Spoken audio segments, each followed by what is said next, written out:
Buenos días a todos, según Ondenoy. Una vez más estamos con vosotros desde COFACE, Cámara de Comercio y Kutxabank para mantener una relación cercana con vosotros y asesoraros en un tema muy importante, que es la internacionalización y la recuperación económica de las pymes vascas.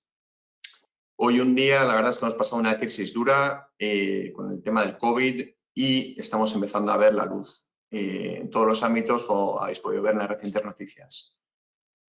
Con nosotros tenemos expertos como Miquel Aguirre, como Javier Zubía, Fernando Irigoyen, que da la bienvenida, a quien voy a dar paso en breve, y luego tenemos una mesa redonda de empresas en las cuales están Antei Batuac y Muriel Wines, para acabar cerrando la jornada, nuestro CEO de COFACE, que es Marcelo Mone, de España y Portugal. Bueno, simplemente agradecer, como es lógico, la colaboración de Kutxabank y Cámara de Comercio en este evento, y sin más dilación doy la palabra a Fernando Irigoyen, que va a dar la bienvenida. Fernando Irigoyen es director general de negocio mayorista de Kutxabank. Fernando, todo tuyo. Eskerrik asko, Felipe. Egun on, eta ongi etorri guztioi.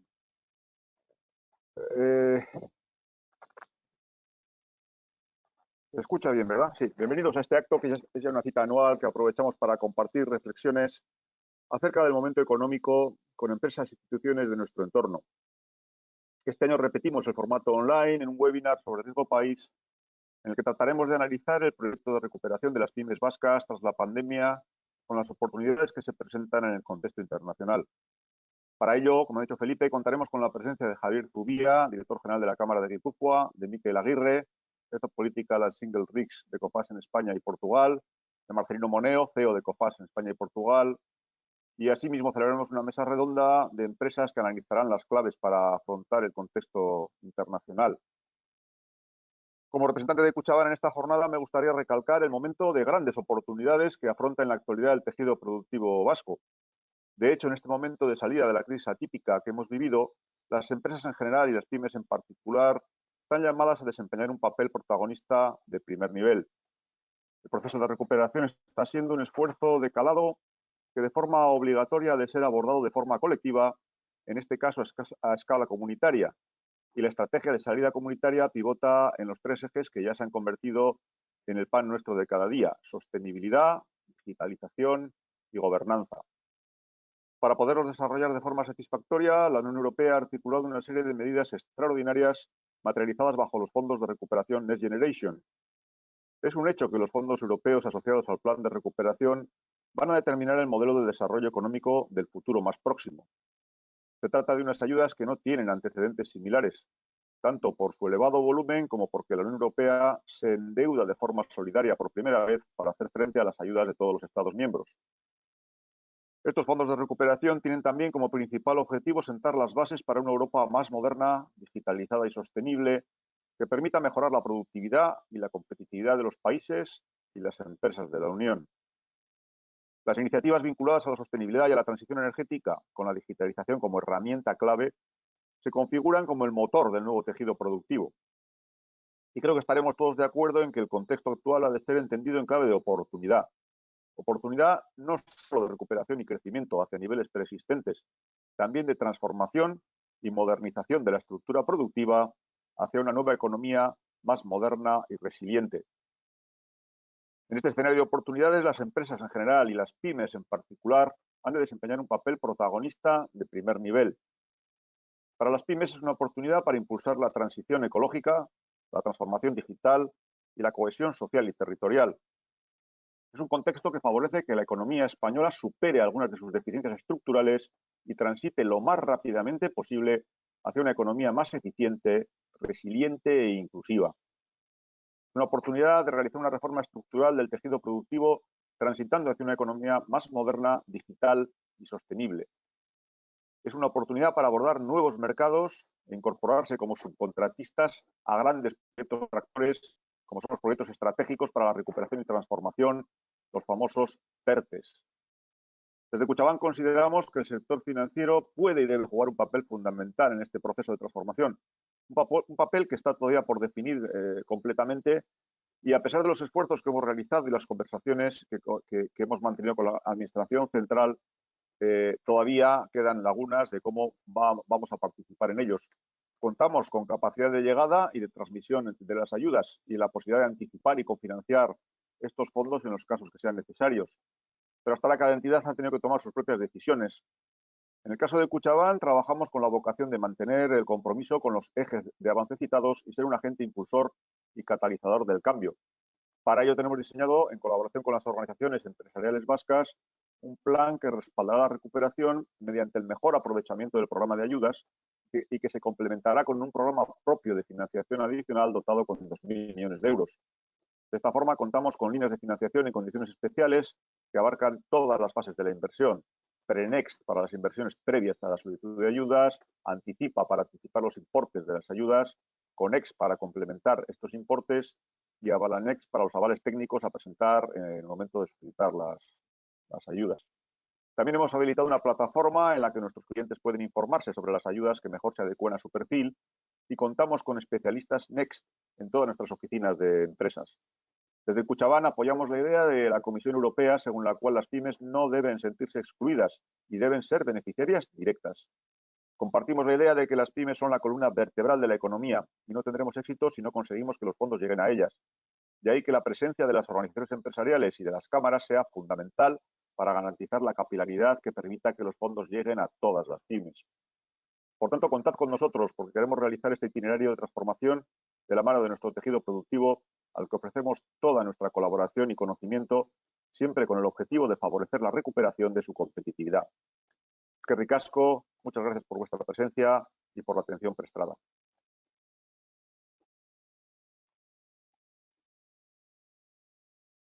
Eskerrik asko, Fernando, por tu aportación, y la verdad es que ha sido interesante, breve pero interesante, el apoyo que dice las pymes a nivel financiero, las ayudas que pueden obtener y el que esos fondos lleguen directamente a las pymes, porque es al final oxígeno en vena. En segundo lugar, viene Javier Zubia, que va a tratar la situación y la perspectiva de la economía vasca. Javier Zubia es el director general de la Cámara de Comercio de Guipúzcoa y ha venido trabajando en diversos puestos relacionados con el tema internacional, con la internacionalización de las empresas, con cámaras de comercio, empresas privadas, etcétera, etcétera, con lo cual es un técnico muy importante en el sector. Dejo la palabra a Javier para que exponga la situación y la perspectiva a futuro de las pymes vascas. Es todo tuyo. Eskerrik asko, Felipe, egun on denoi. Eskerrik asko Cofas. Aurten ere hemen gaude eta benetan placer bat da hemen izatea, ¿no? Quería agradecer especialmente a Cofas por su invitación. Llevamos unos cuantos años colaborando juntamente y la verdad es que es un lujo poder participar en este webinar con dos actores tan importantes en el mundo empresarial en nuestra tierra, pues como es Kutxabank y en la persona de Fernando Irigoyen y por supuesto con Cofas, ¿no? Mi responsabilidad es en Cámara de Guipúzcoa, pero me gustaría hablar un poco en nombre de las tres cámaras vascas, en nombre de Eusko Ganberak. De hecho, hoy estoy participando desde Vitoria, desde la Cámara de Álava. Como sabéis, pues bueno, con toda la humildad y empeño, las cámaras trabajamos mucho en el mundo internacional, es uno de nuestros campos de actuación y nuestro desafío es apoyar a las empresas, estar cerca e ir consiguiendo servicios y productos que verdaderamente pues aporten valor y les ayuden en este importante desempeño. Empresas guipuzcoanas conoceréis un poco más toda la línea de actuación que estamos llevando desde Guipúzcoa. Pero bueno, de nuevo, hablo en nombre de las tres cámaras y de verdad que nuestro desempeño y desafío es estar cerca vuestro, ¿no? Voy a compartir la pantalla. ¿Se ve bien la presentación? Sí, se ve bien. Vale. Bueno, simplemente, perdón, porque un segundo, IH. Porque, vale. Bueno, simplemente de una manera muy breve, 3 pinceladas, que es lo que nos ha solicitado Cofas, para luego dejarle buen tiempo al bueno de Miquel Aguirre, que va a hacer una presentación, como siempre, excelente. Bueno, ¿dónde? Perdón, porque no está, Irache, no está funcionando la presentación. Tendrás que ponerte encima y manejarla normalmente. Eso estoy haciendo. Ahora, bueno, no lo sé. Ahora sí, ¿verdad? Sí. Venga, y perdón. Bueno, un primer flash, ¿dónde estamos y dónde parece que vamos a estar a nivel de industria, a nivel de PIB en el País Vasco? Bueno, evidentemente todos sabemos la grave crisis que hemos tenido por la pandemia. En el País Vasco el año pasado caímos un 10,1%. A nivel global de España algo más. Evidentemente el impacto en el turismo es más grande a nivel estatal que a nivel particular nuestro, y a nosotros siempre nos defiende la realidad industrial y exportadora, pero bueno, menos 10,1%. Sin embargo, a nivel europeo la realidad ha sido más variable. Ha habido países que han sufrido más como nosotros y algunos que han tenido un mejor comportamiento. Las previsiones de este año, que ya está acabando, pues son buenas. Evidentemente aquí está el crecimiento más el efecto rebote. Cuanto más hayas caído, mejor es el número de este año, ¿no? Entonces, bueno, estamos prácticamente al 7%, un poco más que el conjunto de España y por encima del conjunto europeo, pero bueno, de nuevo aquí hay que ver el efecto rebote, ¿no?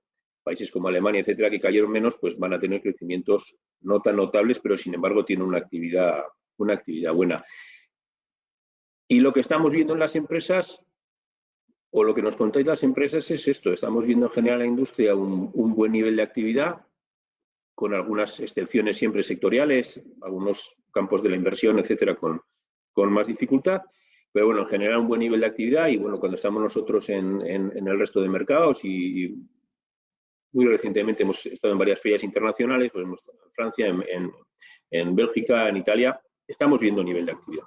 Y las previsiones para el año que viene son buenas también. Estamos pues por encima del 6% en el País Vasco, por encima prácticamente del 6% en España. A nosotros siempre nos ayuda la industria, o siempre nos ayudáis la industria y vuestra capacidad exportadora, y Europa 4,3%. No sé qué sucede, Irache, con perdón, pero otra vez no me deja. Ahora. Pero es verdad también que hay una serie de incertidumbres.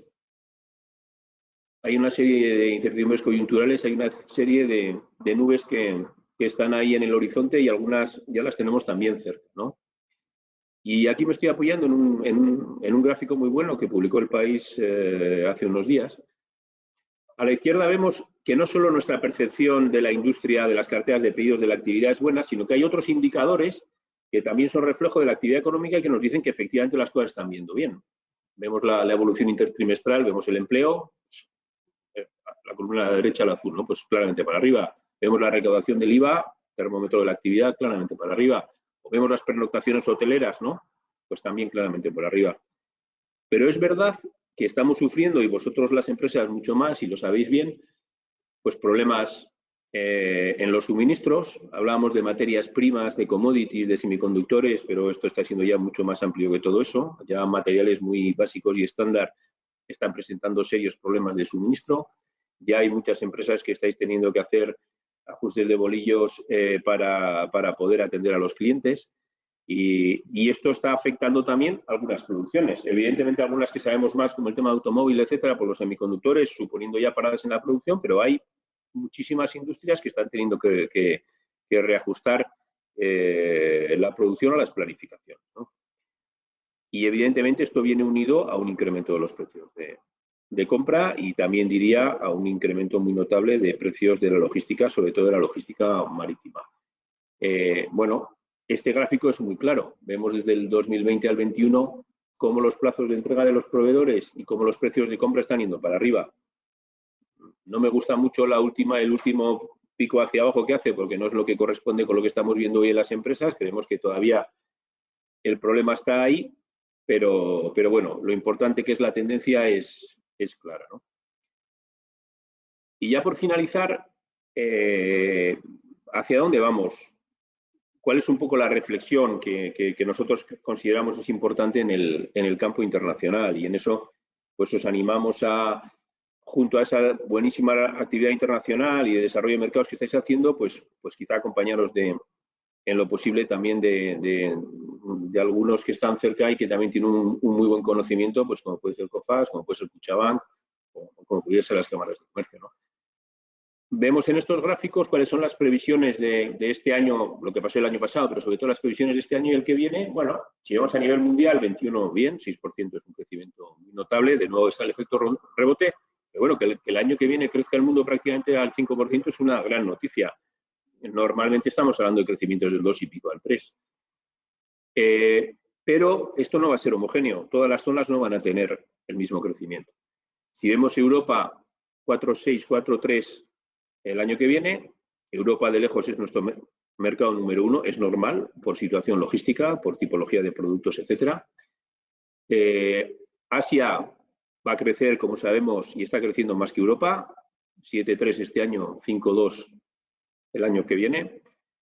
América Latina presenta un buen comportamiento también este año, también mucho por efecto rebote, el año que viene 3,2, pero en América Latina tenemos que discriminar más los países, porque aquí hay una mezcla de diferentes realidades, desde la complicadísima realidad de Venezuela o de Argentina, dos de nuestros mercados históricos y con muchísimos lazos, hasta las incertidumbres de todo un Brasil, hasta la mejor realidad de la cuenca pacífica o, por ejemplo, México o, por ejemplo, Uruguay, ¿no? Entonces, en América Latina se dan oportunidades, la subida de las commodities les está suponiendo una inyección de dinero también, pero hay que hacer un análisis un poco más fino. Estados Unidos fuerte, economía dinámica, 7% este año y el año que viene 5%.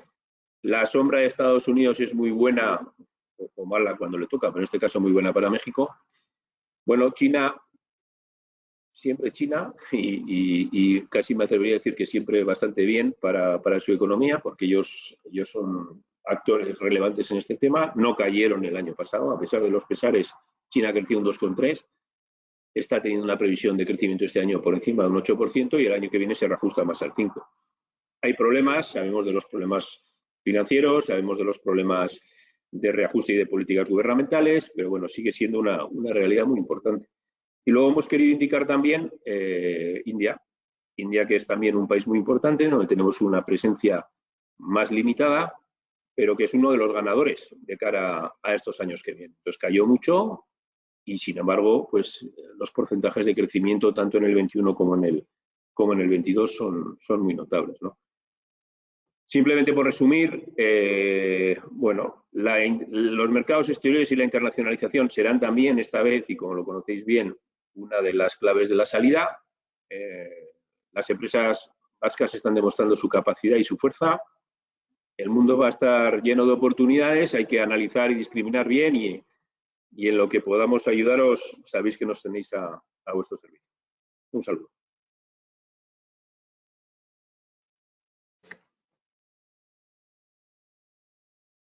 Es que ricasco, Javier, como siempre, muy interesante la ponencia, siempre un placer tenerte con nosotros y gracias por tu colaboración. Bueno, interesante el tema de la gran noticia también que has comentado sobre el crecimiento del PIB, que aunque vaya a haber un efecto rebote, pues se va a seguir viendo en este 2022 que viene. Caso de India, que la verdad es que también es interesante. Para acabar las ponencias, luego habrá una mesa redonda y luego terminará con el cierre nuestro CEO, Marcelo Moneo. Para acabar con las ponencias, ahora viene Miquel Aguirre, que es nuestro Head of Political and Single Risk de COFACE. Es un técnico en comercio exterior y en riesgo político que lleva pues, con nosotros pues muchísimos años, y le conoceréis todos perfectamente, con lo cual no me voy a extender mucho en presentarle. El tema que va a tratar es la internacionalización como salida a la crisis, que va un poco unido con lo que estaba hablando Javier sobre estos mercados exteriores que nos sirven de vía de escape en situaciones de crisis. Miquel, todo tuyo. Muy bien, gracias Felipe. Pues muchas gracias.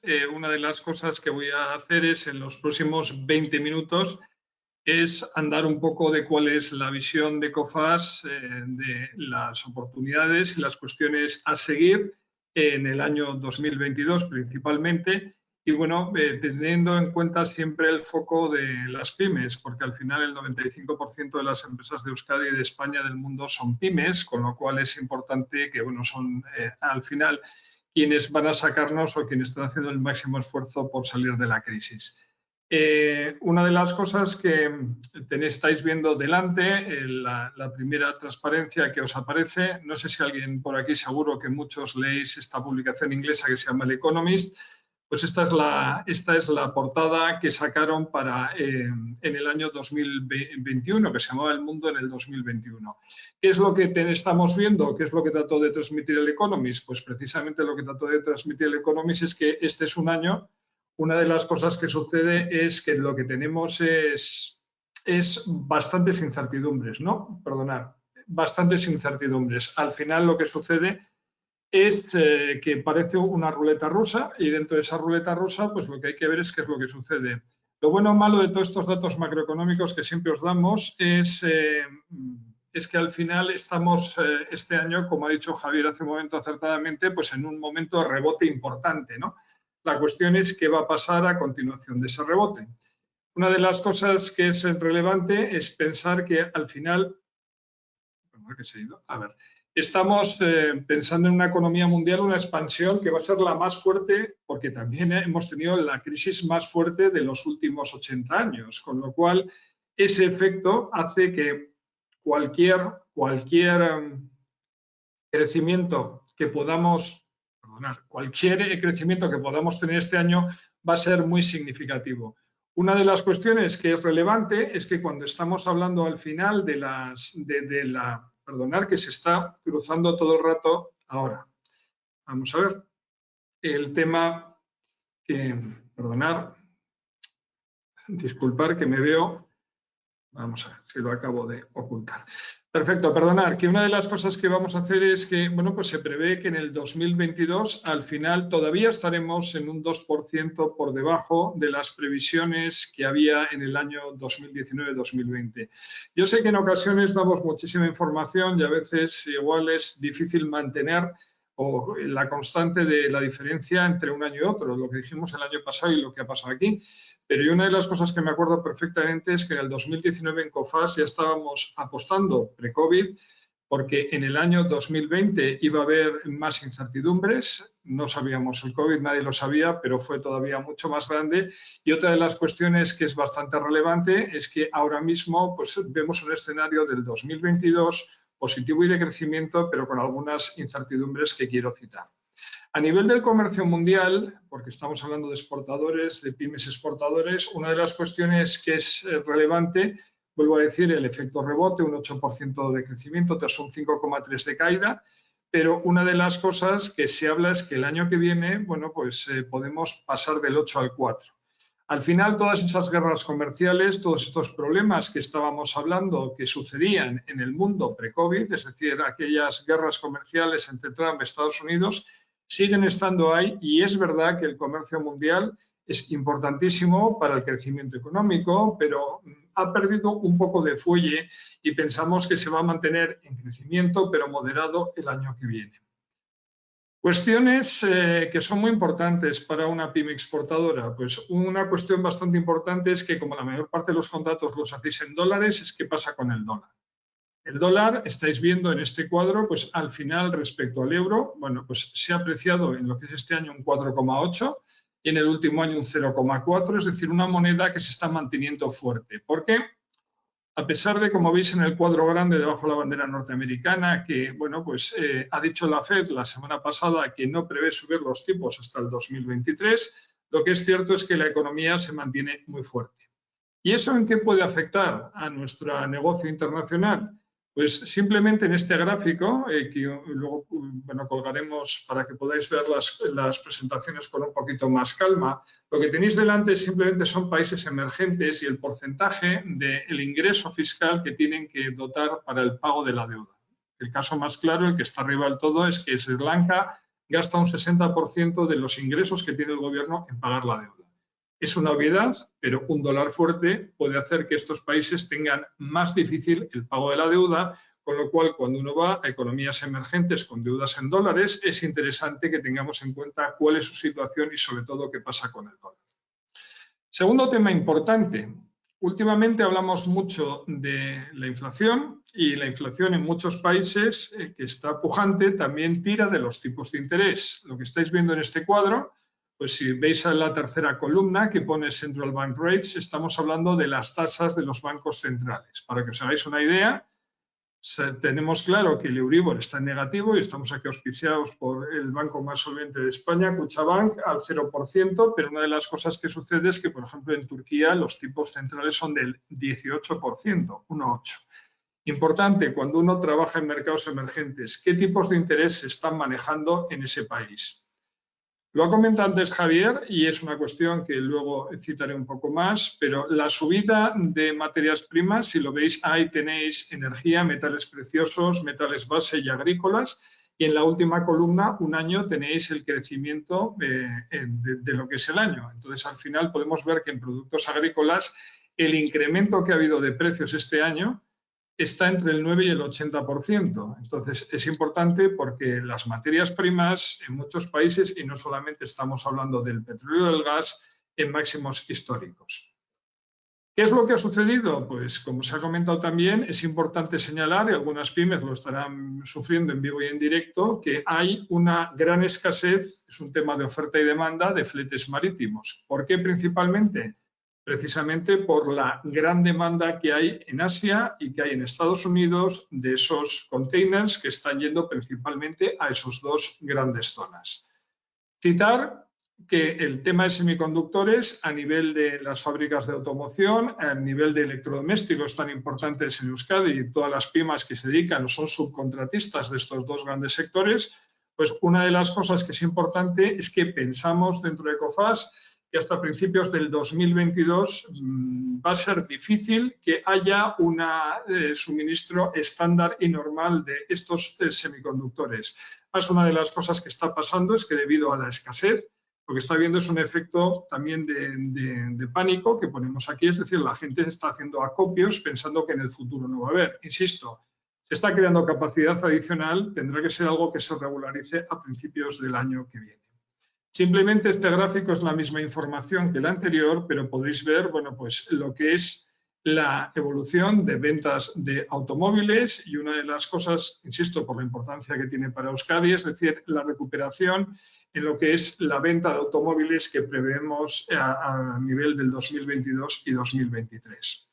También importante por la cantidad de pymes que pueden estar trabajando para ingenierías, que pueden estar haciendo componentes para el tema de aviación, pues decir que los dos mayores fabricantes a nivel mundial, Airbus y Boeing, están teniendo un comportamiento a nivel de pedidos muy positivo en los 6 primeros meses del 2021.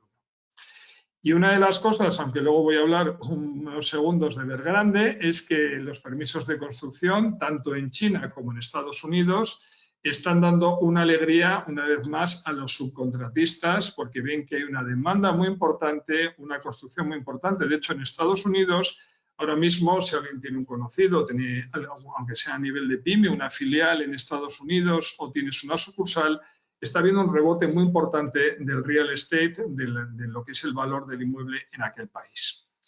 A nivel de vacunación, ha sido una sorpresa muy grata lo bien que vamos en Europa. Podéis ver a nivel, esta página creo que se ha hecho muy popular en el año 2021, se llama Our War in Data y lo que da es semanalmente cómo van las vacunaciones en el mundo.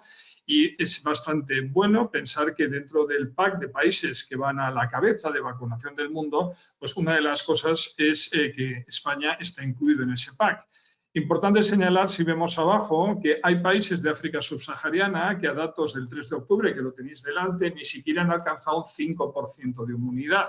Con lo cual, pensando que esto es una pandemia global, la cuestión es que si no se logra llegar a una inmunidad global, con que alguien viaje de un destino del 5% a un destino del 80%, vamos a volver a empezar. Queríamos simplemente haceros dos apuntes sobre China y sobre Estados Unidos. Ya ha citado antes Javier la importancia de los dos mercados. pero simplemente la próxima vez que veis en un mapa, y seguro que estáis moviéndoos a nivel de las pymes, la exportación, a donde tenéis ahí señalado, hay más gente viviendo dentro de este círculo en el año 21 que fuera de él. Y una cuestión que es bastante interesante es que en Asia-Pacífico lo que tenemos es, bueno, pues el crecimiento de lo que es una clase media creciente, cada vez más importante, que va a seguir siendo muy relevante para la demanda de productos de exportadores vascos. ¿Cuáles son las nubes? Pues lo decía antes, en el mes de septiembre ha aparecido toda la cuestión a nivel de este gigante inmobiliario que se llama Evergrande, y una de las cosas que es importante es que aunque parece ahora mismo que ese contagio no ha llegado por ejemplo, a Europa, hay que decir que bueno, la situación de Evergrande ha parado la construcción de 1,5 millones de viviendas que generarían más de 3 millones de empleos. Decir, como veis en el último párrafo de esta transparencia, que curiosamente, después del anuncio, una de las cosas que ha dicho Evergrande es que no paga la deuda, pero tiene 30 días hasta finales de octubre para pagarla. Vamos a ver qué sucede y pensar que logre precisamente atender las obligaciones de pago que tenía a finales de septiembre, y es importante señalar que al final la demanda de petróleo y de gas ha seguido siendo muy relevante, con lo cual pensamos que hay un componente claro que viene por la demanda de Estados Unidos y China y otra por lo que es especulación.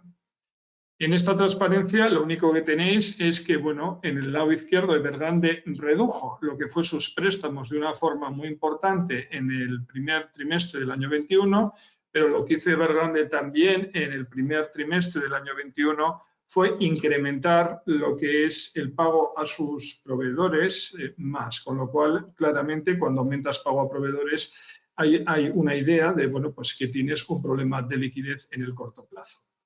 Decir, igual habéis visto este gráfico antes de ahora, pero simplemente señalar que China e India han sido, en los dos últimos 2.000 millones de años últimos, ha sido más tiempo, han sido potencias económicas que no serlo. Lo que pasa es que durante mucho tiempo nos olvidamos de ello.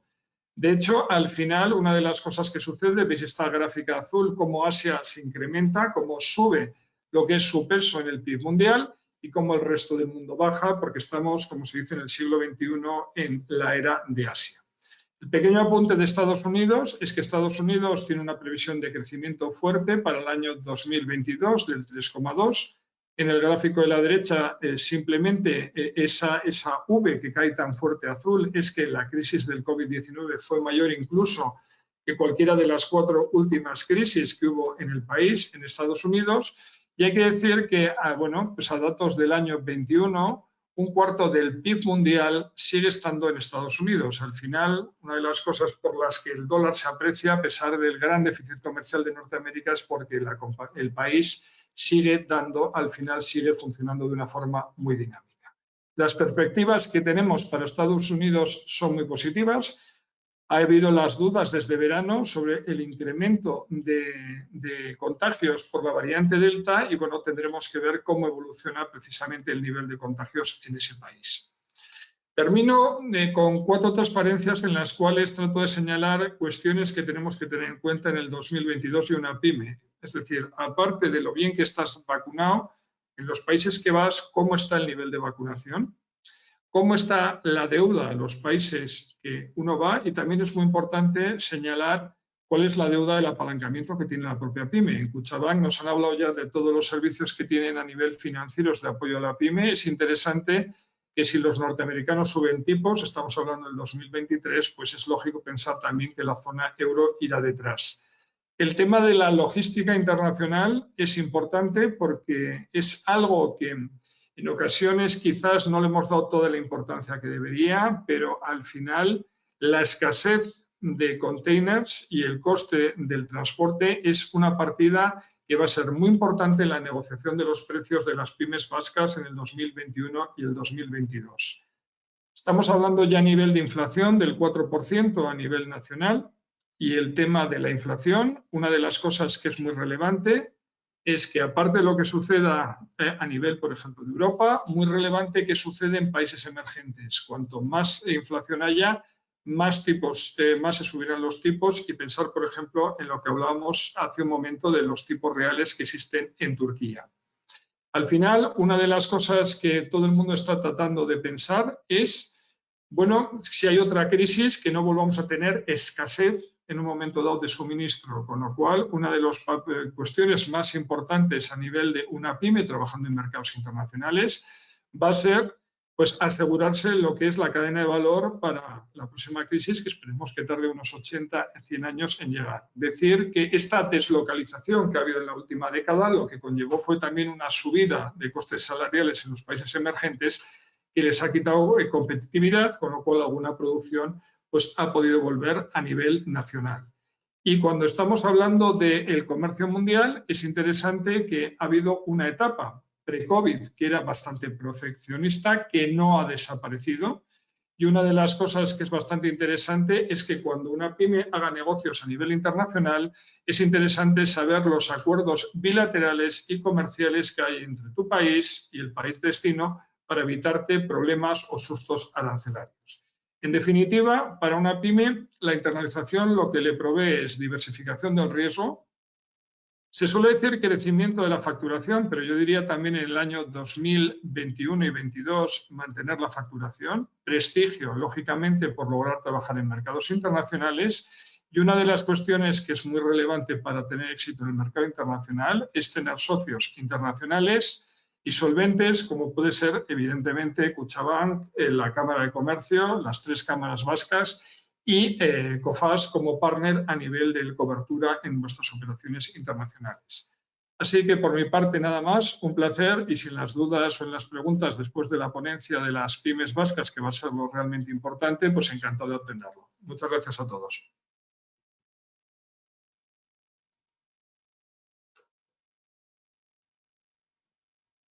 Es que ricasco, Miquel, la verdad, como siempre, muy interesante y como puntos importantes, para resumir, me he quedado con la apreciación del dólar, el aumento del gasto de la materia prima, lo que son la dificultad para adquirir transporte a un coste adecuado y que pueden ser unas pequeñas barreras. Ha habido algún dato, la verdad es que yo desconocía, que da un poco de miedo, como por ejemplo el 5% de vacunación en algunos países africanos.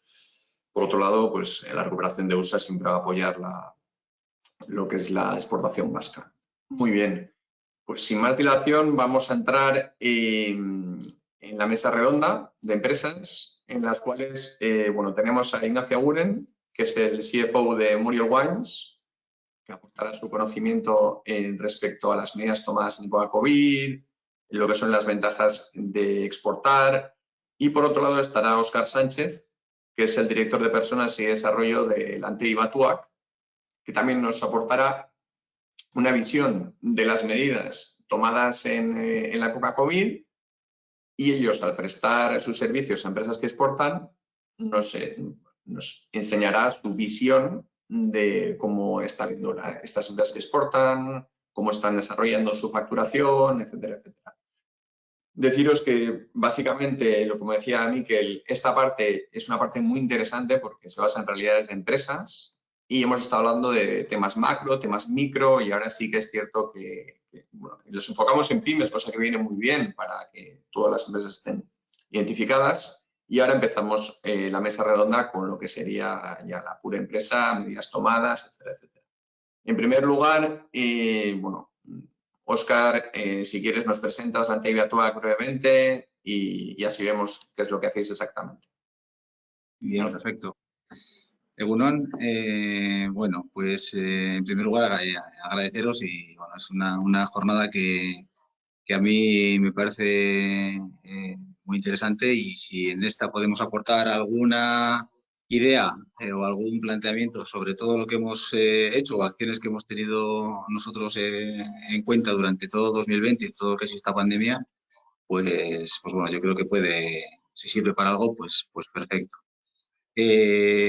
Lantegi Batuak, bueno, somos una organización no lucrativa que lo que hacemos y nos dedicamos es a generar oportunidades laborales para personas con discapacidad. Personas con discapacidad preferentemente intelectual y de Vizcaya. Nuestro objetivo es conseguir el máximo desarrollo de las personas y calidad de vida. teniendo en cuenta esta misión, que es lo prioritario, ¿cómo lo hacemos? Pues lo que hacemos es desarrollamos iniciativas sostenibles y trabajamos en diferentes ámbitos, tanto en el sector servicios como en el sector industrial.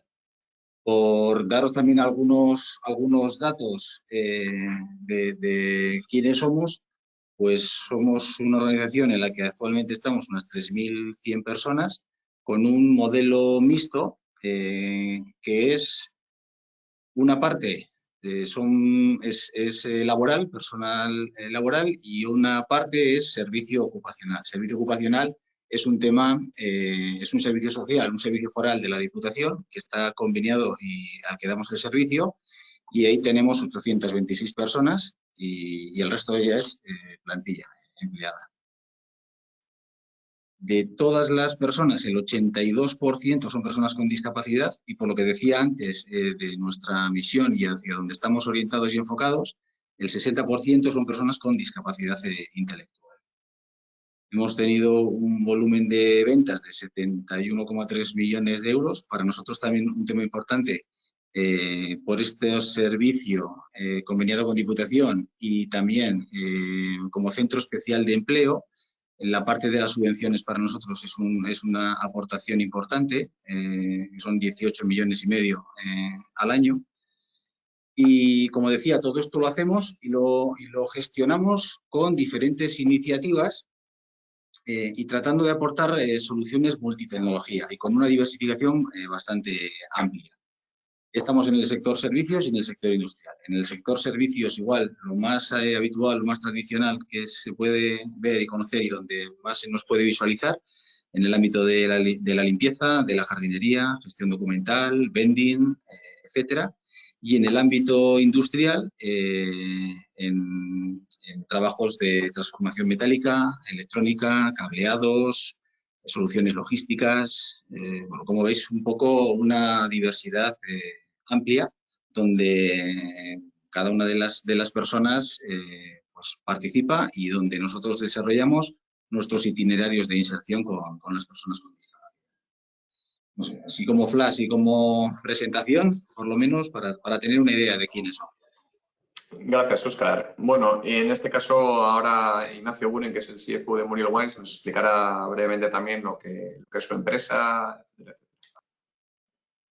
Vale, bueno, en primer lugar, perdonad un poquito la voz, que ando un poco constipado, es lo que tiene tener hijos pequeños. Bueno, agradecer a COFAS la invitación a esta jornada, que en la cual los ponentes anteriores nos han dado una batería de información muy completa de cómo está el entorno y a nivel macro y cómo está el mundo y a lo que nos estamos enfrentando, ¿no? Bueno, desde nuestra parte, nosotros somos un grupo familiar de la familia Murúa. El máximo exponente del grupo es Julián, el cual ya pues toma el testigo de su padre y continúa la actividad bodeguera que llevaba realizando su padre en el Ciego desde principios de, bueno, según 1920 aproximadamente. Bueno, eso, actualmente somos un total de 7 bodegas productoras en la cual estamos ubicados en 4 denominaciones de origen diferentes, 7 centros productivos. El crecimiento del grupo ha sido muy grande en los últimos años, fundamentalmente desde 2007, adquiriendo un volumen de comercialización importante, pero bueno, la base sigue estando en el Ciego, aquí en Rioja Alavesa, ¿no? Como bien decía, somos 7 centros productivos. Exportamos, toda la base de crecimiento ha sido desarrollado en base a la exportación. Aproximadamente un 85% de nuestras ventas se realizan fuera de España. Bueno, tenemos presencia en más de 50 países y bueno, entre todo el volumen de facturación del grupo supera por poco los 35 millones de euros, ¿no? Entonces, bueno, el proyecto está en una fase de consolidación. Hemos crecido mucho en poco tiempo y estamos intentando asimilar todo este proceso. Yo creo que lo estamos haciendo de una forma coherente. Bueno, también con las circunstancias que nos ha tocado vivir con la pandemia y que hablaremos un poquito más adelante. Pero bueno, realmente la fotografía es que creo que estamos llegando a ser un grupo con cierto peso en la denominación y bueno, y que sobre todo lo que intentamos aportar al cliente es un portafolio de producto representativo de lo que es España como país productor de vinos, ¿no? Eso es un poco la filosofía. Y bueno, tampoco me podría extender más en otros datos, pero yo creo que como fotografía de lo que es el grupo, con esas pinceladas es suficiente. Muchas gracias, Ignacio. La verdad es que además el vino está bueno, o sea que es positiva también. Sí. Bueno, para empezar, para unir un poco la mesa redonda con lo que serían las ponencias que realizó Javier, Fernando y Miquel, sería interesante ver un poco, para empezar, lo que serían las medidas que habéis tomado en esta época complicada de crisis COVID. Si quieres, Óscar, un breve resumen de las medidas para que vean las empresas y los demás contribuyentes, pues ver un poco lo que habéis hecho y un poco los resultados que habéis tenido. Bueno, esto a partir de marzo de 2020, cuando nadie se esperaba lo que nos venía y con todo el tema de la pandemia y toda la situación que posteriormente ha venido, el 14 de marzo marca un poco no sé cómo decirlo, pero es un momento en el que de estar trabajando con una actividad normal, consiguiendo los objetivos, con una evolución en positivo, surge esto y en 15 días la situación, por contextualizarlo, para nosotros es de pasar de 3.100 personas a estar el 50%. Porque, por una parte, todo lo que tiene que ver con servicio ocupacional se suspende, por lo tanto 826 personas se quedan en su casa. Nosotros, como decía antes, trabajamos con un colectivo con discapacidad, muchas personas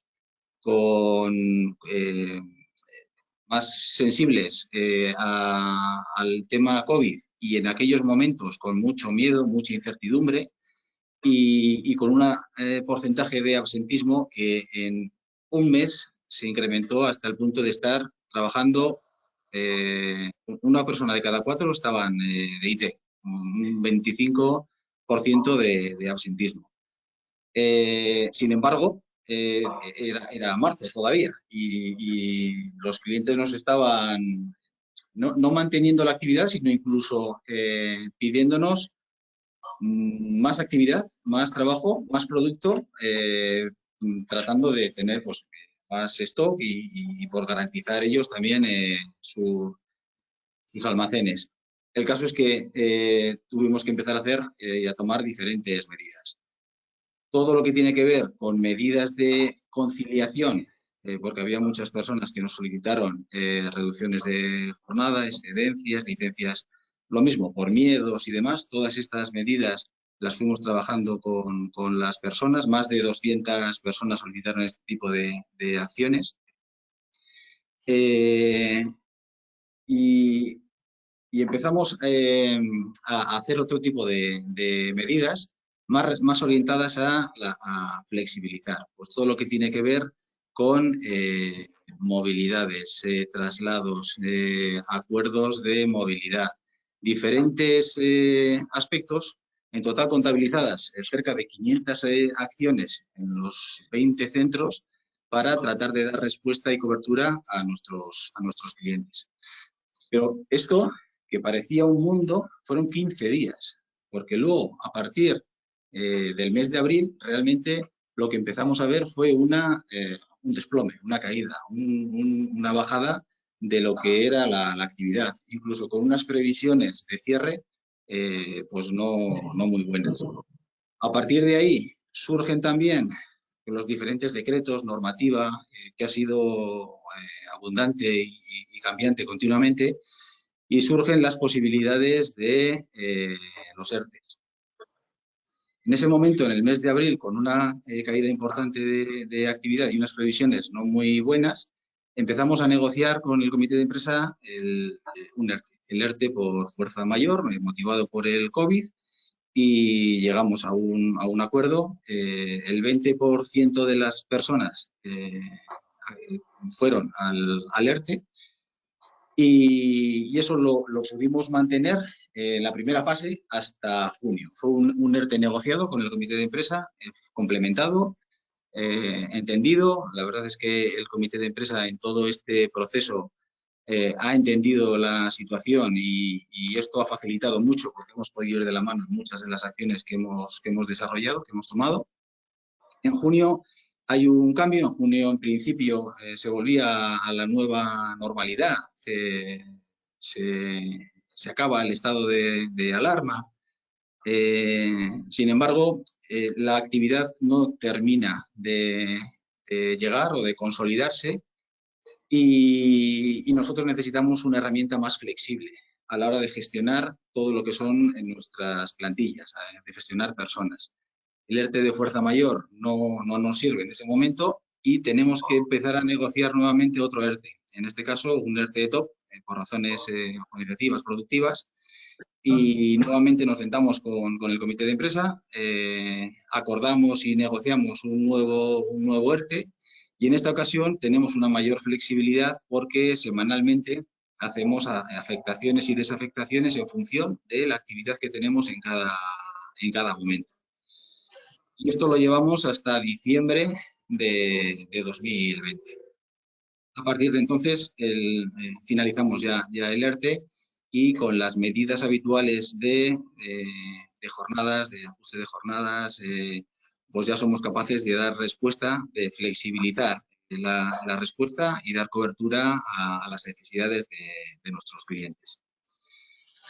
Y dentro de todas estas medidas, pues lo que ha supuesto es un esfuerzo muy importante de un montón de profesionales de la organización, y herramientas como, bueno, todo lo que tiene que ver con esto que estamos haciendo ahora mismo, un webinar, una reunión online, pues todo eso lo hemos tenido, me imagino que como muchas organizaciones, que implantar en un tiempo récord. A las 826 personas que se marchaban a su casa y que necesitaban, personas con discapacidad intelectual, y que necesitaban tener un seguimiento, un control en remoto, pues estábamos trabajando una plataforma de e-learning que la lanzamos de una manera mucho más rápida para hacer un seguimiento en remoto, de manera que pudiéramos dar cobertura tanto a las personas como a las familias.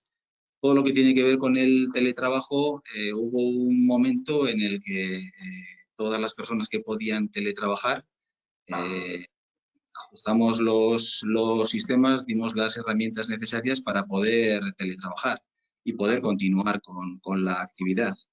Bueno, todo esto han sido algunas de las acciones que hemos tenido que llevar a cabo, pues para poder adaptarnos yo creo que la palabra es esa, para poder adaptarnos, es ser ágiles y ser flexibles para dar respuesta a la situación en la que estábamos. Si luego nos vamos a ver qué es lo que ha pasado a nivel de números, de cómo podemos cuantificar o valorar un poco todo esto que hemos hecho, esto es una parte. Ha habido muchas más cosas que se han hecho, pero nosotros sí podemos decir que con una reducción de un 3,2% del volumen de ventas, hemos tenido la capacidad o la agilidad para poder adaptar y poner estas medidas y otras en funcionamiento y conseguir nuestro objetivo prioritario: mantenimiento del empleo de todas las personas y sostenibilidad de Lantegi Batuac. Y a efectos laborales, por ejemplo, pues las ventas se han reducido un 3,2%, pero el valor añadido un 2%. Eso quiere decir que hemos optimizado y a nivel de costes laborales hemos reducido un 4%. Entonces, todo ha servido para compensar, sobre todo para nuestro objetivo inicial y prioritario, que era la seguridad y la salud de las personas y el mantenimiento del empleo. Entonces, bueno, así de manera muy resumida. Muy interesante, Óscar, la verdad. Muy interesante. Además, los principios son básicos, lo que estás comentando. Bueno, Ignacio, vosotros las medidas que habéis tomado frente a la crisis COVID y luego enlazaremos contigo lo que sería cómo os habéis internacionalizado, si habéis notado un aumento en las exportaciones y luego el caso de USA, de China, etcétera. Vale, por partes. Bueno, hablando de medidas, ¿no? Para poner un poco el contexto no nuestro, sino también del propio sector, ¿no? Os doy datos del año 1995. El 70% del vino se consume en el canal Horeca, ¿no? Lo que llamamos canal Horeca, que es hostelería, restauración y catering. Y el 30% se consume en hogar, año 95. Situación precrisis de COVID, datos de 2019-2020. Esos baremos prácticamente se quedan igualados, ¿no? Sigue pesando un poquito más el consumo en canal Horeca, pero la alimentación ya prácticamente lo iguala, ¿no? Entonces, nosotros ya a través de los clientes que teníamos y de nuestra red de colaboradores en China y Asia, ya nos estaban llegando noticias a finales del año 2019, en el que se estaban dando unas circunstancias en las cuales estaban derivando en confinamientos y en cierres de ciudades y demás, ¿no? Lo veíamos lejano, pero bueno, como bien ha dicho Óscar, la semana del 7 al 14 de marzo explotó la bomba, ¿no? Nosotros ya veníamos manejando esta información, pero realmente tampoco yo creo que nadie lograba visualizar el alcance que iba a tener en el medio plazo, ¿no? Entonces, en este contexto donde todas las 9.000 bodegas que hay aproximadamente ubicadas en España, bueno, pues o venden en el canal alimentación o venden en el canal Horeca y un pequeño porcentaje de sus ventas la pueden hacer directamente al consumidor, ¿no? Esto quiere decir que está ya la bomba, semana del 7 al 14 de marzo, y bueno, las bodegas ven donde un canal de su distribución de vino completamente se queda cerrado, ¿no? Entonces, en nuestro caso, eso es un poco para poner en contexto la situación en la cual se enfrentaba el sector y los productores al inicio de la pandemia, ¿no? Entonces, nosotros establecimos medidas tanto a nivel interno como a nivel externo, ¿no? A nivel interno, pues van muy alineadas con lo que comentaba Óscar, que creo que será lo que habrá hecho la mayoría de empresas, ¿no? Al final, pues implantamos un protocolo específico para adoptar medidas preventivas en el trabajo. Establecimos teletrabajo en el personal que era posible desarrollar sus funciones sin estar ubicados en bodega, ¿no? Intentamos reducir los flujos de entrada-salida de personal para evitar contactos en la medida de lo posible. Movilizamos cierta parte del personal a espacios más amplios para evitar posibilidades de contagio, ¿no? Y llegamos incluso hasta modificar el horario laboral. Trabajábamos de jornada partida y establecimos una jornada continua pues para minorar esos flujos de entrada y salida de gente o bueno, los horarios de comida o lo que fuere, ¿no? Entonces intentamos dentro de nuestras posibilidades, lo que atañe al personal, pues darle sobre todo es minimizar el posible riesgo de contagio. Aparte, lógicamente, es lo que también decía Óscar, ¿no? Que yo creo que la necesidad hace virtud y bueno, esa brecha tecnológica que todo el mundo habla, o que hablaba en su momento, pues nosotros, esta circunstancia nos hizo avanzar varias casillas, ¿no? Como en el parchís, pues bueno, pues por necesidad tuvimos que implantar, incrementar lo que es el sistema interno a nivel tecnológico de la empresa, reforzar los puestos de trabajo vía online, los accesos al programa, acceder a plataformas de comunicación como Zoom o cualquier otra, ¿no? Pues para establecer no solo el contacto a nivel interno, sino también con nuestros interlocutores externos, ¿no? Entonces, bueno, eso yo creo que lo habrá hecho la mayoría de empresas y a nivel interno. Y a nivel externo, yo creo que hicimos, bueno, destaco dos, hicimos una batería de acciones, lógicamente, a nivel de negocio que atañen o influenciaban o movilizaban a varias personas, pero las dos más destacables para mí, según mi punto de vista, la primera, nosotros ya ante situación precrisis ya llevábamos desarrollando un plan estratégico en el cual intentábamos reforzar el peso que tienen nuestras marcas en nuestra cuenta de resultados. Eso implica la marca en nuestro sector, en vinos, se hace en el canal Horeca y, bueno, de buenas a primeras vemos que nuestro plan estratégico de desarrollo a largo plazo se ve completamente condicionado a que, bueno, ¿dónde nos tenemos que apoyar? Pues es un canal que se encuentra cerrado, ¿no? Entonces, nos tenemos que reinventar o readaptar o reformular ese plan para poder asimilar lo que nos venía encima, ¿no? Entonces, establecimos un cambio en esa semana, me acuerdo a principios de marzo, establecimos una serie de decisiones en el cual, digamos que posponíamos muchas acciones que estaban incluidas en ese plan y que estaban vinculadas o se realizaban dentro del canal Horeca, e intentamos reposicionar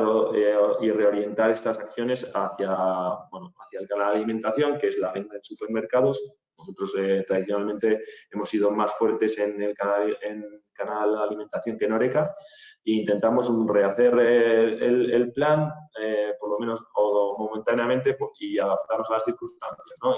Y bueno, digamos que nos centramos en establecer esos contactos o reafianzar los contratos de suministro que tenemos con los grandes compradores de vino a nivel mundial que tienen peso en el canal de alimentación, ¿no? Y bueno, eso es fundamentalmente, eso es la primera acción que desarrollamos a nivel externo, y la segunda, bueno, y que esa tenía sentido sobre todo en el mercado nacional, realizamos un plan de apoyo a los distribuidores de vino. Pues imaginaros la situación que se da, que todos sus clientes se cierran, se encuentran en una situación de caída completamente de su volumen de negocio y encima con muchos problemas en cuanto a insolvencias o aplazamientos de cobro y demás, ¿no? Entonces, bueno, nosotros lo que decidimos fue realizar un plan de ayuda a los distribuidores en el cual les dábamos posibilidades o de ampliar vencimientos de facturas o que tenían pendientes, o bien ofrecíamos posibilidad de hacer descuentos financieros para poder incentivarles o apoyarles en la medida de lo posible, ¿no? Esto, bueno, fue también gracias, contamos con COFAS, lógicamente, a la hora de implantar y desarrollar esta acción. Y bueno, que al final la gente bueno, el resultado fue óptimo, porque todos de nuestra red de distribuidores, todos menos 2 o 3 se acogieron a la idea y nos lo agradecieron, y bueno, y yo creo que al final también ha sido una forma de fidelizar a clientes en una situación complicada de necesidad por su parte, ¿no? Entonces, bueno, la verdad que fue una acción que desarrollamos que las cuales estamos muy contentos de cómo resultó. Bueno, básicamente todo lo que hemos hecho durante este periodo de tiempo nos ha llevado estamos muy contentos con los resultados porque nos ha llevado a seguir creciendo a nivel volumen de facturación en una situación de crisis, ¿no? De crisis de COVID, donde somos realmente una excepción dentro de un sector que lo está pasando bueno, está pasando y está sufriendo las consecuencias. Realmente todo esto, todo lo que hemos llevado a cabo ha sido gracias también en parte al personal que tenemos en bodega, que ha sido capaz de dar su mejor versión y de adaptarse a circunstancias de trabajo muy complicadas, porque, bueno, lógicamente toda la parte de producción pues no ha estado trabajando prácticamente de continuo desde el principio de marzo, bueno, en una situación de psicosis, de falta de seguridad, pues es lo que quiero decir, ¿no? En condiciones muy complicadas y bueno, pues nuestra fuerza personal, nuestro capital humano ha sido ejemplar el comportamiento que ha tenido durante toda la pandemia, ¿no? Y durante la fase más complicada de los confinamientos, ¿no?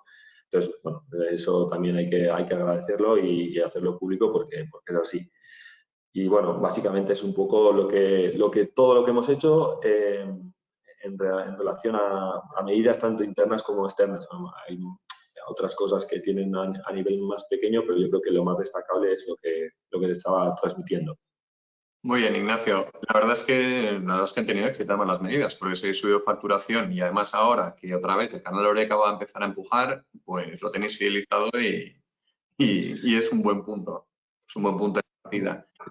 Y bueno, Ignacio, sigo contigo y luego le preguntaré a Óscar la misma cuestión. Es decir, vosotros tenéis un carácter exportador, el 80% de vuestro vino a la exportación.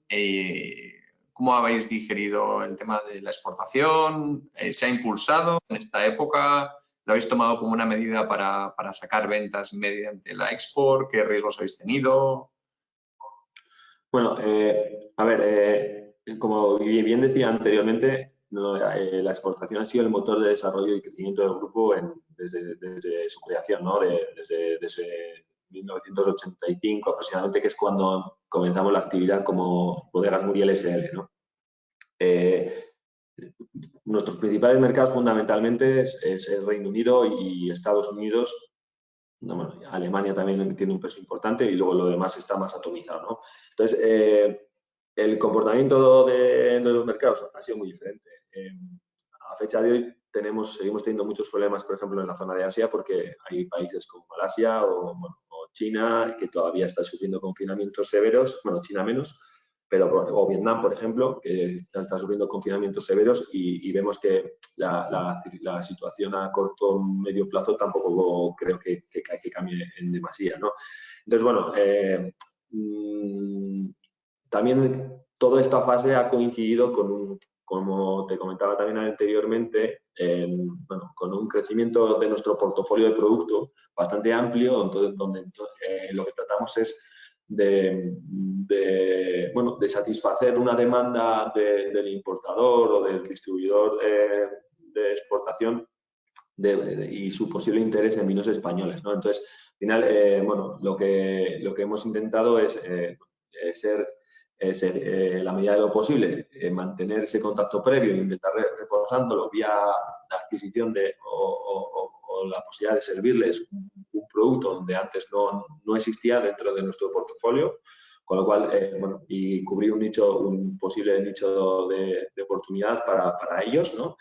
Y bueno, y la verdad que tampoco nos hemos permitido, no hemos podido crecer a través de nuevos importadores o nuevos países, porque bueno, también había circunstancias que nos hacían ser un poco más cautelosos, ¿no? A la hora de aventurarnos en nuevos mercados o nuevos países en una situación tan complicada como esta, ¿no? Entonces, bueno, al final nosotros hay varias circunstancias también particulares que tenemos, ¿no? Que, por ejemplo, aunque exportemos el 86% de las ventas, prácticamente todas las hacemos en euros, ¿no? Entonces no estamos sometidos al riesgo de política cambiaria, a los riesgos de tipo de cambio, como puede haber otras empresas. Pero sí que nos afecta, ¿no? Porque, bueno, también lo decía Óscar anteriormente en su intervención, afecta porque sobre todo minora o potencia el potencial de compra que tiene el importador. Entonces, bueno, hilvanando lo que comentaba también Óscar, pues el potencial que tiene o que se presupone a corto, medio y largo plazo para mercados tan importantes como para nosotros puede ser Estados Unidos, pues con ese crecimiento a nivel de PIB, esa mejora que está teniendo el dólar en relación al euro, ¿no? Al final para nosotros son buenas noticias, ¿no? Porque al final refrendan ese potencial de compra del importador y, bueno, en ese sentido nos da buenas sensaciones poder continuar con la estrategia que estamos llevando a cabo en ese país concretamente, ¿no? A nivel un poco más amenaza, pues aparte de lo que es el tipo de cambio pues que pueda suponer en otros mercados, como por ejemplo Brasil, ¿no?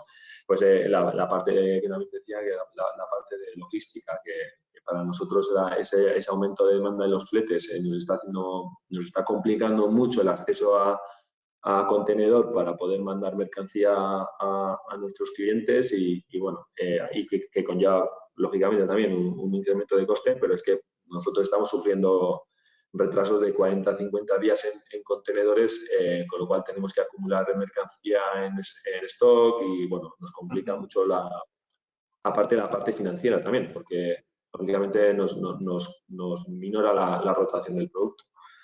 Claro, Ignacio, perfectamente explicado. Yo ahí entiendo perfectamente. El tema del coste de transporte, la dificultad, es un tema que lo tenéis en el día a día en APIME, derivado de esta situación que ha comentado también Miquel.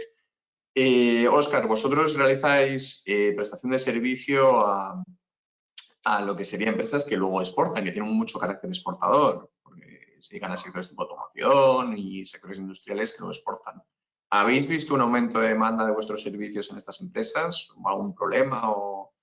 ¿O que habéis focalizado más la facturación en este tipo de segmento?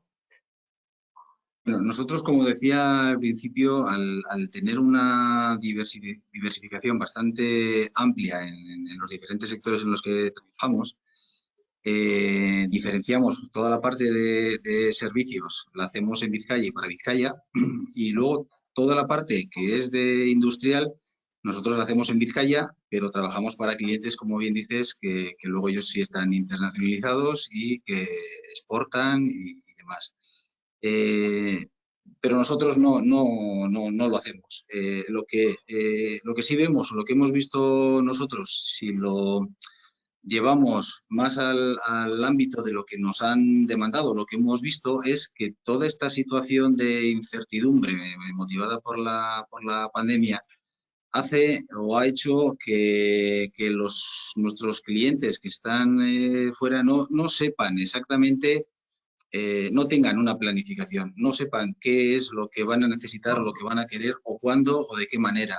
Entonces, la gestión de eso realmente ha sido y está siendo muy compleja, porque sabemos que tenemos que hacer algo, pero no sabemos ni cuándo ni cómo, y a eso se suma otra de las problemáticas que ha comentado Ignacio, que es una problemática, entiendo que global, que tiene que ver con la materia prima y con la situación actual en la que no sabemos y desconocemos en muchos casos cuáles son los plazos de entrega.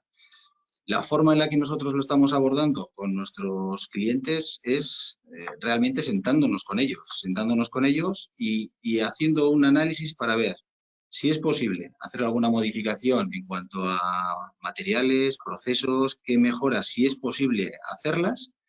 Y si no, pues tratar de hacer lo que decía Ignacio, de esos 40-50 días que se retrasan, pues tratar de hacer una planificación a un mayor plazo para intentar tener material, para intentar tener stock con la problemática que tiene de gestión, de incremento de circulante, etcétera. Y esa es un poco nuestra experiencia. Perfecto, Óscar. Muy interesante, porque además nos tienes que adaptar a lo que luego demanda el cliente. Y bueno, empezamos el turno de ruegos y preguntas. Yo ya tengo alguna pregunta. Los asistentes interesados en realizar preguntas pueden hacerlo en el panel o en el chat que tienes a su disposición en la web, en la webinar.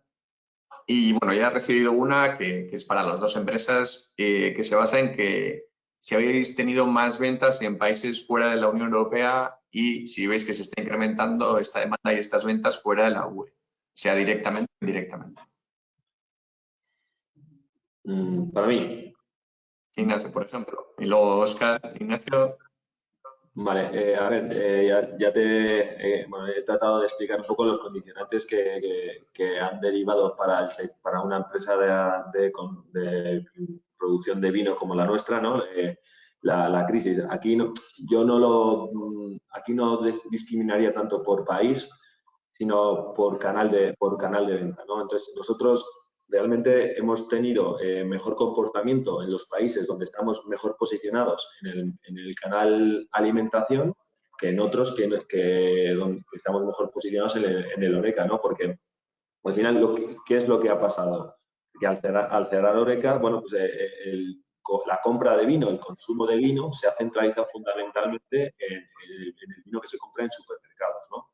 Entonces, bueno, esa desviación hacia el canal alimentación, digamos que pues, lo que ha hecho es que los mercados hayan vendido mucho más y nosotros hemos vendido más en países donde, digamos que, bueno, pues, estamos mejor posicionados en ese canal, ¿no? O sea, no tiene tanto que ver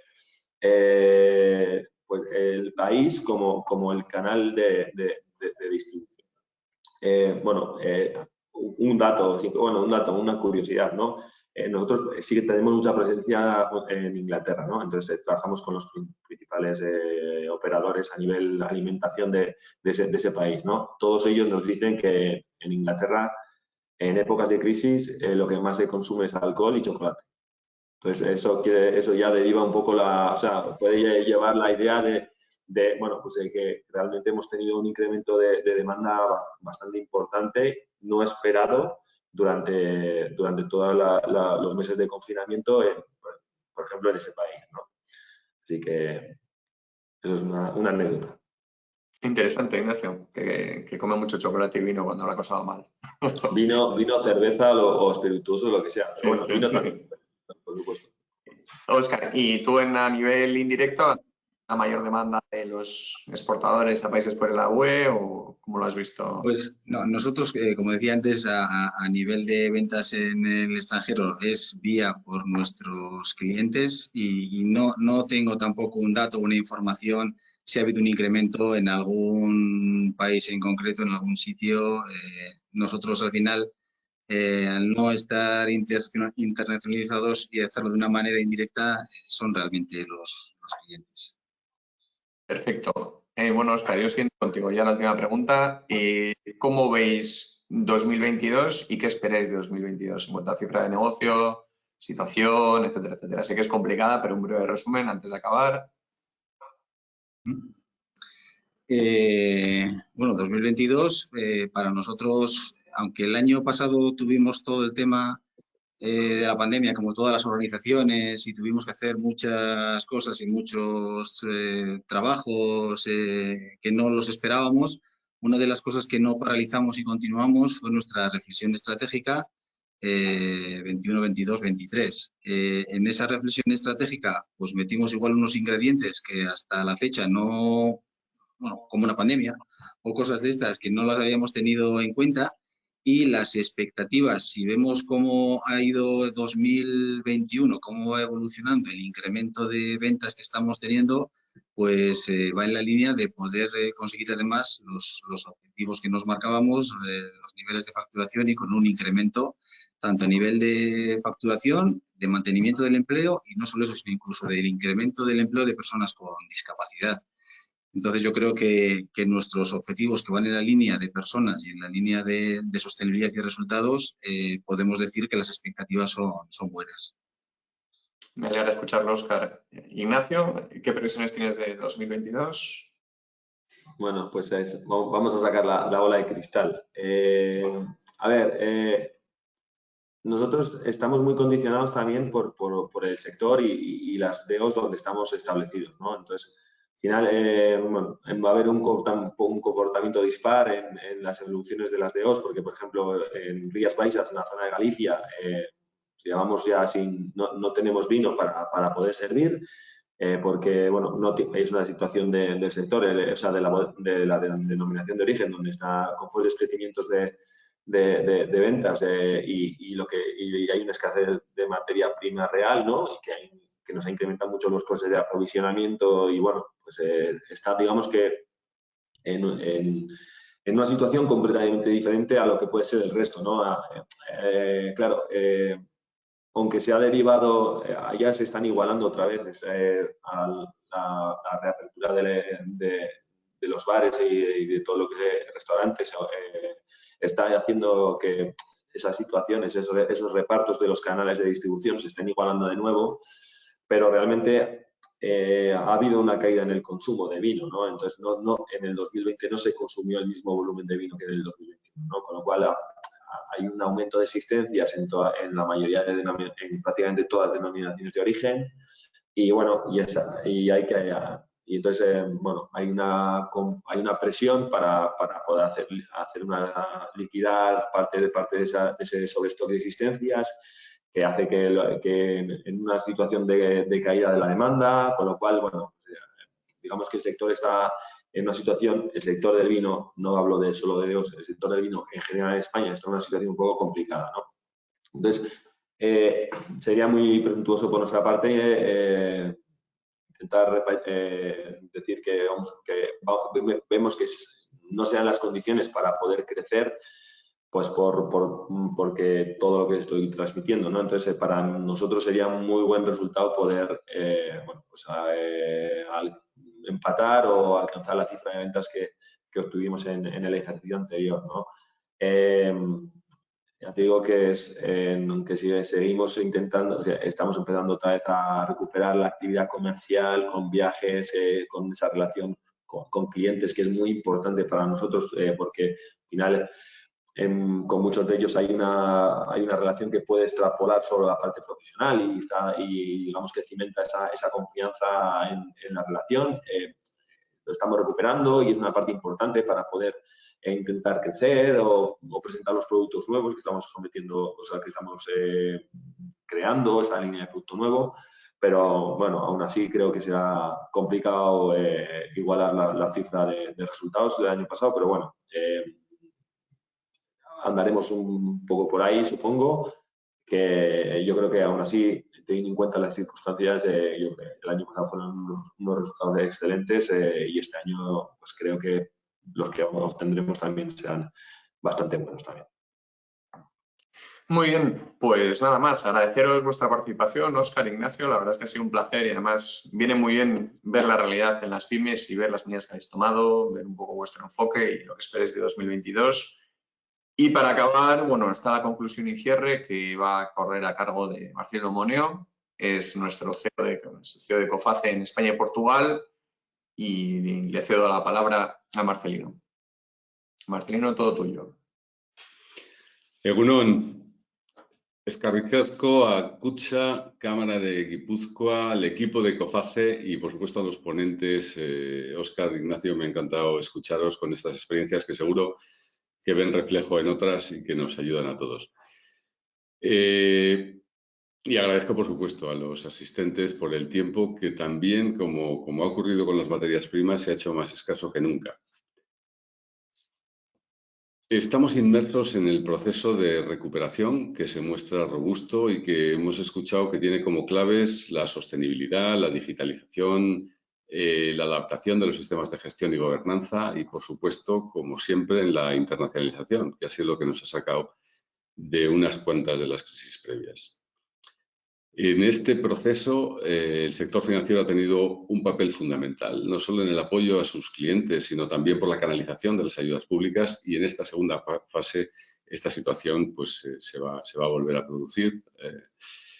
Entonces, dentro de esta robustez del proceso de recuperación vemos aún incertidumbres que están sin despejar y que, como hemos visto, están lastrando el potencial de crecimiento global y retrasando la recuperación completa. Se ha hablado de lentitud de la recuperación de las cadenas de suministro, aumento brutal de los precios de las materias primas y de los fletes como consecuencia de esto, y esto está produciendo una inflación global en un momento en el que todavía la recuperación no es completa. Esto puede producir las 3 tradicionales.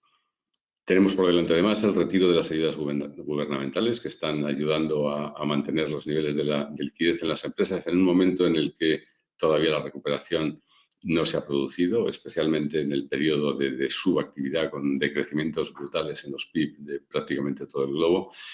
Y además estamos viendo algunos hechos aislados que también afectan y generan incertidumbre, como es el colapso de los actores principales inmobiliarios chinos y su posible contagio no vía correas de transmisión financieras, ¿no? En este contexto incierto, el seguro de crédito y las soluciones de información de COFACE sobre países, sectores económicos o empresas juegan un papel fundamental en la buena guía y apoyo en el desarrollo seguro de las empresas. Esperamos que las ponencias, las experiencias compartidas, las reflexiones, os hayan ayudado a tener una visión más certera y completa del entorno de negocios en el que nos movemos y que os ayuden a tomar mejores decisiones en el presente y en el futuro. Sin más, vamos a por ello. Tenemos un proceso todavía difícil, pero la recuperación está ahí y tenemos que identificar cuáles son esos aspectos que todavía no están claros para poder gestionarlo y adaptar nuestro negocio a esta situación de incertidumbre. Muchísimas gracias.